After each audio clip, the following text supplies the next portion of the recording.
Vamos passar agora a quarta parte da nossa disciplina de gestão tributária. Vamos falar sobre a gestão da receita e da despesa pública municipal.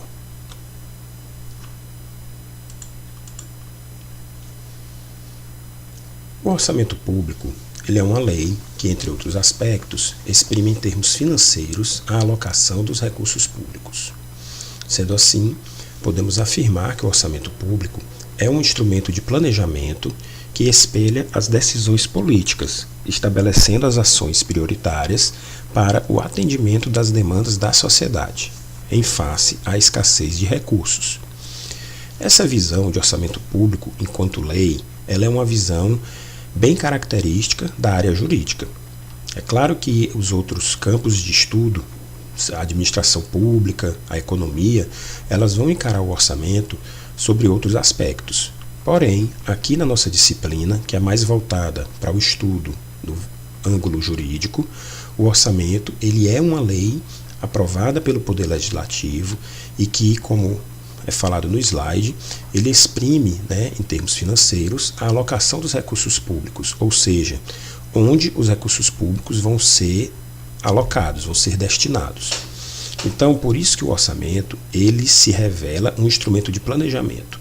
Na medida em que ele indica a destinação dos recursos públicos, ele permite, tanto para os entes públicos quanto para os entes privados, os particulares, permite prever qual é o sentido que o poder público está dando para as suas ações.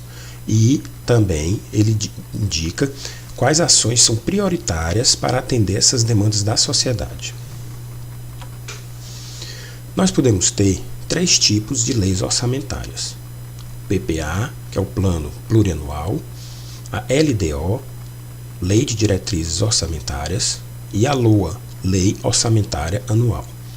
Cada uma desses 3 tipos diferentes de leis orçamentárias, elas vão ter uma finalidade específica, mas elas se relacionam umas com as outras. Elas devem manter uma harmonia recíproca. Cada um dos entes federativos, desde a União, os Estados Federados, Distrito Federal e os municípios, vão periodicamente editar cada um desses tipos de leis orçamentárias, conforme veremos a seguir. O Plano Plurianual é uma lei orçamentária que tem uma função de planejamento estratégico. Ele estabelece diretrizes, objetivos e metas para despesas de capital, tais como a construção de hospitais, de escolas, de estradas, etc. Também ele vai estabelecer diretrizes, objetivos e metas para as despesas decorrentes dessas despesas de capital, como os gastos relacionados ao custeio, as despesas correntes dos investimentos realizados, ou seja, manutenção de hospitais, das escolas, das estradas, etc. Além disso, no plano plurianual, nós também vamos ter a indicação de programas de duração continuada, tais como Bolsa Família, o PAC, o Programa de Aceleração do Crescimento, o Programa Ciência Sem Fronteiras, dentre outros.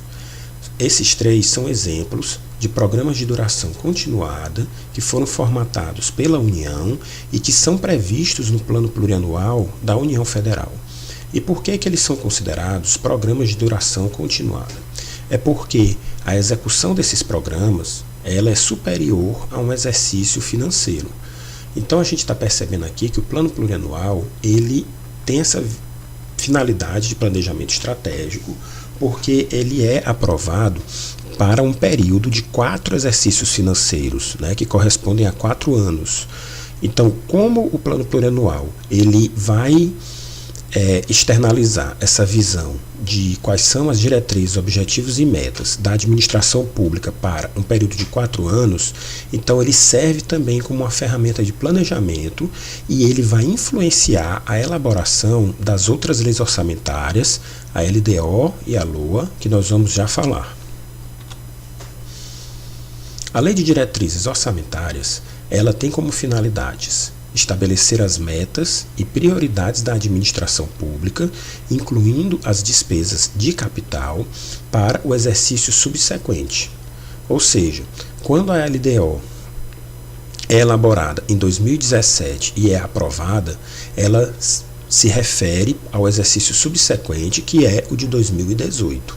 Então, este ano está sendo elaborado e vai ser aprovada a Lei de Diretrizes Orçamentárias para orientar as metas e prioridades da administração pública para o ano seguinte, o ano de 2018. A Lei de Diretrizes Orçamentárias, ela funciona como um recorte do PPA, né? Então, se o plano plurianual ele é relativo a um período de 4 anos, cada um desses anos ele vai ter uma Lei de Diretrizes Orçamentárias elaborada, né? Sempre no ano anterior. Você elabora no ano anterior para o ano subsequente. Então, a LDO ela funciona como se fosse um pedaço do PPA um pouco mais detalhado. Então, por isso que ela é considerada um recorte do plano plurianual. Além disso, a LDO ela tem foco no controle dos gastos, né? Conforme a gente vai perceber em seguida. A segunda finalidade dela é orientar a elaboração da lei orçamentária anual.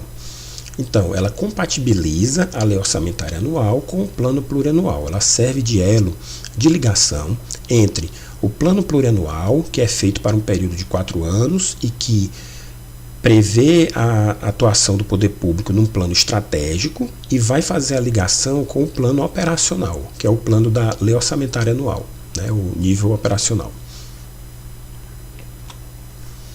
Além disso, a Lei de Diretrizes Orçamentárias ela também vai dispor sobre as alterações na legislação tributária.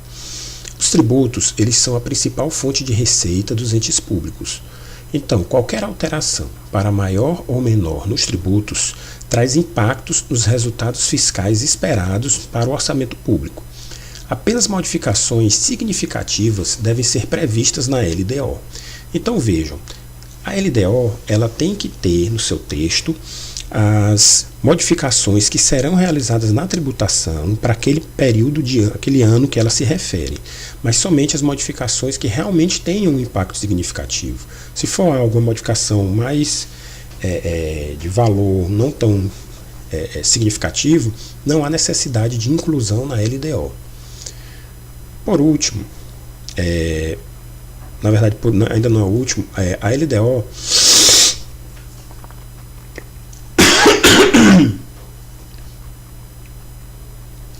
além disso, a LDO também vai ter como finalidade estabelecer a política de aplicação das agências financeiras oficiais, como, por exemplo, Caixa Econômica Federal, CEF, Banco do Nordeste, BNDES, dentre outros.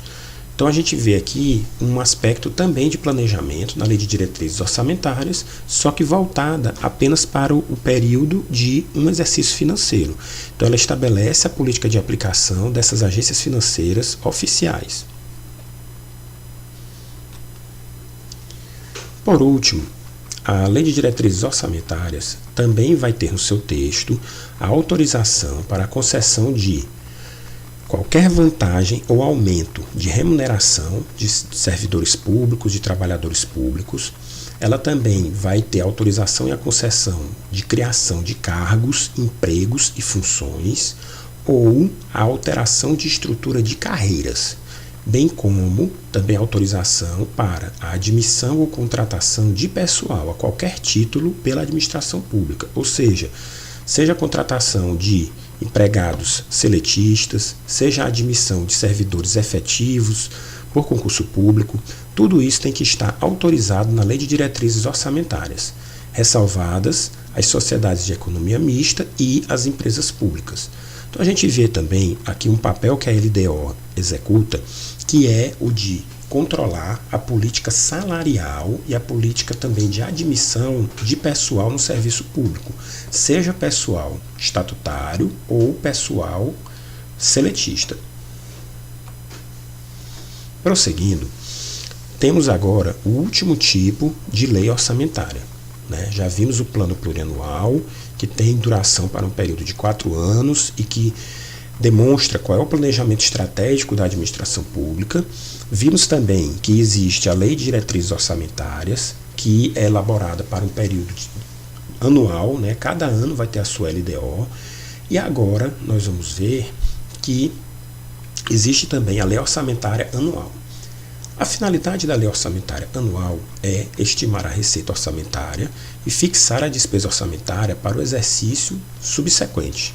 Então vejam, aqui na lei orçamentária anual há uma preocupação em ter uma previsão de receita. É claro que essa previsão ela pode não se concretizar, ela pode ficar abaixo do que foi previsto, como também a gente pode ter superávit, ou seja, a receita orçamentária pode ser superior ao que havia sido estimado no momento da elaboração do orçamento anual. Além disso, a lei orçamentária anual tem um papel muito importante, que é de autorizar a despesa que pode ser feita para aquele ano que ela se refere. Então a gente vê aqui um papel muito importante da lei orçamentária anual, que é o de controlar num plano operacional mesmo, no plano executivo, o que vai ser gasto pelos cofres públicos. Então, só pode ser realizada despesa pública se ela estiver prevista na lei orçamentária anual. A lei orçamentária anual deve estar em harmonia com o plano plurianual e a lei de diretrizes orçamentárias.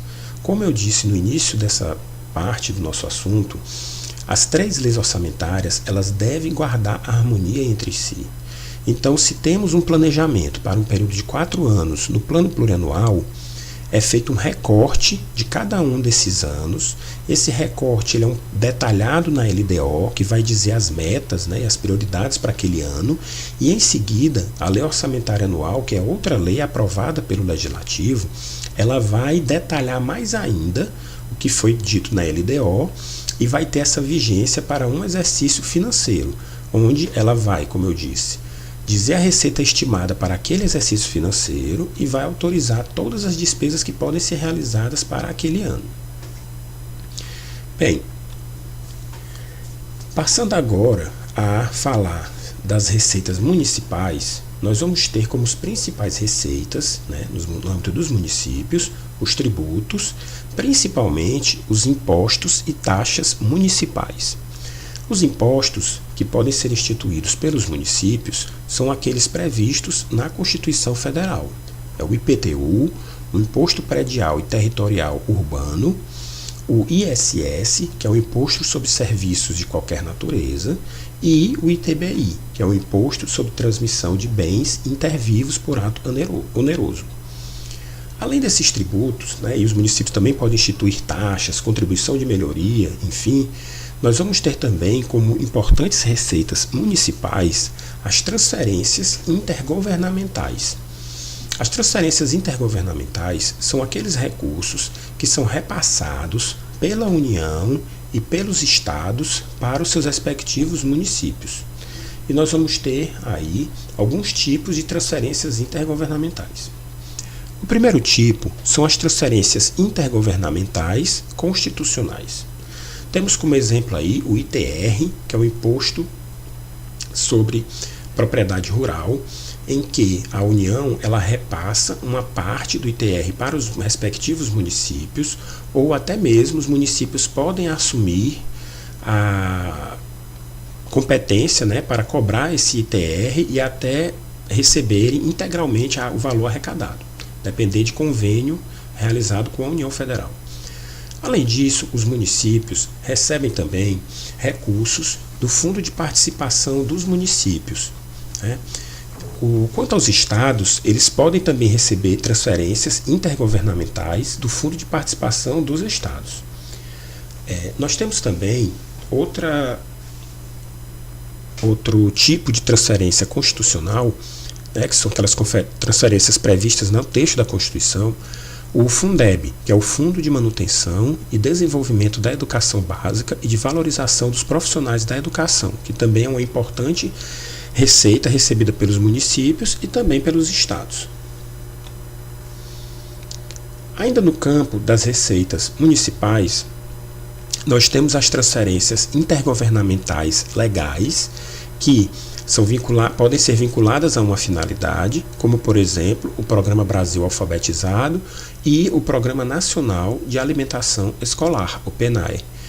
Além disso, nós temos também como transferências legais aquelas transferências não vinculadas a uma finalidade, como, por exemplo, os royalties do petróleo, que são recebidos pelos municípios em que ocorre lavra de petróleo, né, a sua exploração, ou também o transporte de petróleo por dutos, enfim, por tubulação. Essas transferências legais, qual é a diferença delas em relação às transferências constitucionais? As transferências constitucionais, conforme eu disse, elas são previstas no próprio texto da Constituição. Depois, a legislação federal ou estadual, ela regulamenta as transferências, mas a origem delas está no texto da Constituição. Já em relação às transferências legais, elas são originadas de leis que prevêem esses programas, né? Então, muitas vezes, a fundamentação delas não está na Constituição.